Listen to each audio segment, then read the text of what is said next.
আসসালামু আলাইকুম ওরহমতুল্লাহ। সুপ্রিয় দর্শক, আশা করছি মহান আল্লাহ রাব্বুল আলামিনের অশেষ মেহেরবানি ও দয়ায় আপনারা সবাই ভালো আছেন।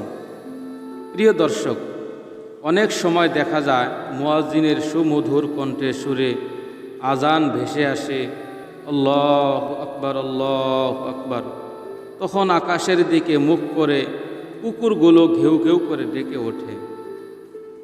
অনেকের মনে প্রশ্ন জাগতে পারে, কুকুরগুলো আজান শোনা মাত্র এত উচ্চ সুরে কেন ডাকে? এছাড়াও অনেকের মনে প্রশ্ন জাগতে পারে, রাতে কুকুরগুলো কেন ডাকে? কেননা আমরা অনেক সময় দেখি যে রাতের মধ্য অবস্থায় বা রাতের যে কোনো সময় হঠাৎ দেখা যায় যে কুকুরগুলো আকাশের দিকে এমনভাবে তাকিয়ে আছে যে কেমন কিছু দেখছে। সেদিকে তাকিয়ে কুকুরগুলো কান্নার মতো শব্দ করছে। চলুন এর কারণগুলো আমরা হাদিসের আলোতে জেনে নিই।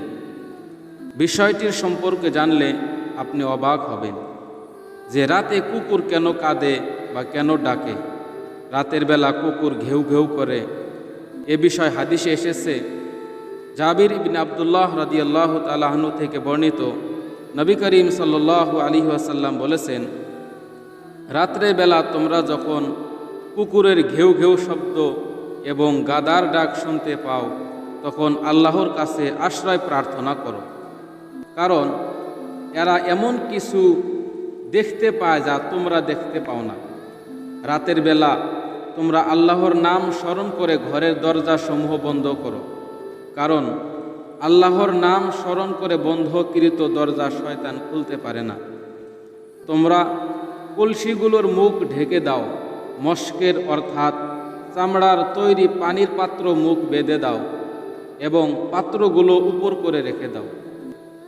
সুপ্রিয় দর্শক, তাহলে হাদিস দ্বারা বুঝতে পারলাম রাসূল সাল্লাল্লাহু আলাইহি ওয়াসাল্লাম বলেছেন, কুকুর যা দেখতে পায় মানুষ তা দেখতে পায় না।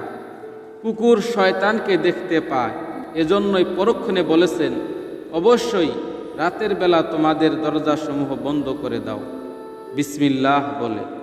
এর অর্থ হচ্ছে কুকুর তখনই ডাকে যখন সে শয়তানকে দেখতে পায়। বা এমনও হতে পারে কোনো ব্যক্তির কবরে আযাব হতে থাকলে তা কুকুর দেখতে পায় ও শুনতে পায়। আমরা জানি রাসূল সাল্লাল্লাহু আলাইহি ওয়াসাল্লাম বলেছেন, বোবা জীবজন্তু ও পশু পাখি কবরের আযাব দেখতে ও শুনতে পায়। তাই বন্ধুরা, আমরা রাতে যখন কুকুরের ডাক শুনব তখন আমরা পড়ব, আউযু বিল্লাহি মিনাশ শাইতানির রাজিম।